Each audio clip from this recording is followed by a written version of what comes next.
Bismillahirrahmanirrahim. Assalamualaikum warahmatullahi wabarakatuh.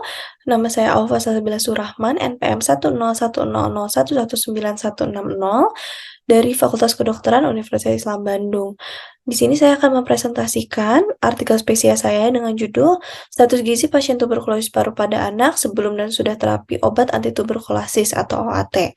Untuk latar belakangnya, di mana tuberkulosis ini kan penyakit menular yang disebabkan oleh Mycobacterium tuberculosis dan sekitar 10% dari total kasus TB di dunia ini adalah kasus TB anak dan juga tuberkulosis sebagai salah satu penyebab kematian dan kesakitan terbanyak pada anak di Indonesia. Mengapa saya memilih status gizi dengan pasien tuberkulosis?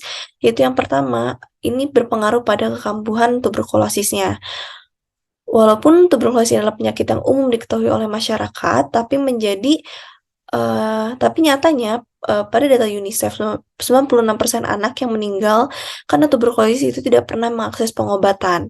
Dan yang poin pertama ini berpengaruh pada kambuhan TB. Di sini pasien yang saat didiagnosis masuk kategori berat badan kurang dan setelah fase awal terapi atau 2 bulan pertama hanya mengalami kenaikan kurang dari 5% berat badan awal memiliki hubungan signifikan terhadap kekambuhan. Dan juga berat badan kurang pada penderita TB aktif berkaitan dengan peningkatan resiko kematian. Di sini bisa dilihat di poin kedua, yaitu memiliki risiko 2 kali lipat untuk mengalami kematian dini. Dan juga pada penelitian yang lain, yaitu pada penelitian Sariano Arandes tahun 2019, tuberkulosis pada anak usia di bawah 2 tahun menjadi utama dalam peningkatan morbiditas dan juga mortalitas anak, tuberkulosis anak.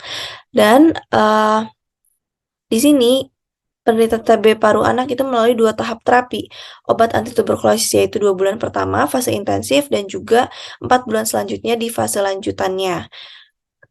Nah, pada penelitian ini disebutkan bahwa ketika pasien tuberkulosis melaksanakan terapi obat anti tuberkulosis atau OAT, ini akan terjadi penurunan kadar interleukin 1 beta, interleukin 6, tumor nekrosis faktor alfa, serta menyebabkan peningkatan pembentukan asam lemak dan penurunan lipolisis lemak di jaringan yang menghasilkan terjadinya kenaikan pada berat badan. Jenis penelitian yang digunakan adalah observational analytic dengan desain cross-sectional study. Respon penelitian ini dipilih berdasarkan kriteria inklusi, yaitu pasien TB paru aktif anak berusia 0-4 tahun dan telah menyelesaikan terapi OAT selama 6 bulan. Sampel penelitian ini berjumlah 67 orang.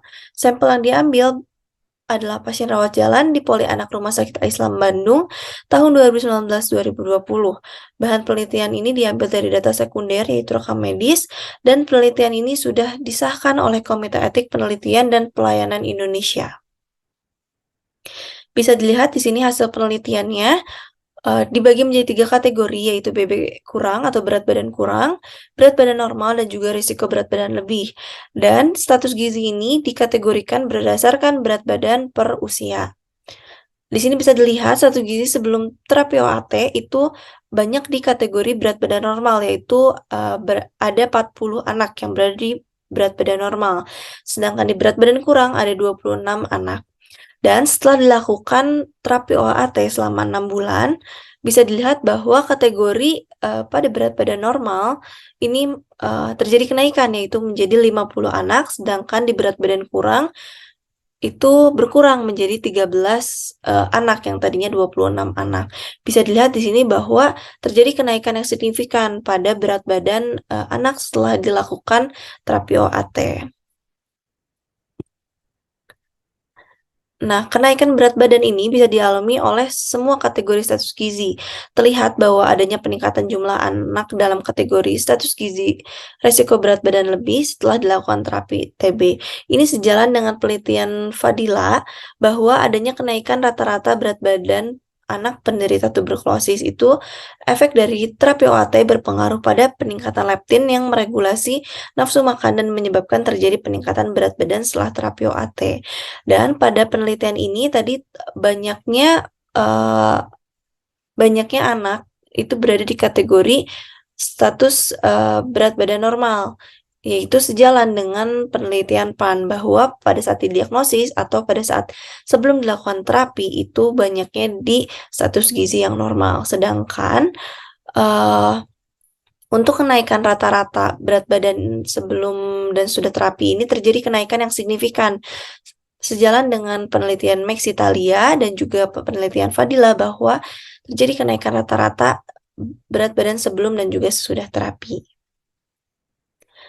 Kesimpulan pada penelitian ini, perbedaan status gizi sebelum dan sudah terapi OAT itu terdapat kenaikan yang signifikan atau terdapat perbedaan. Alhamdulillahirrabbilalamin.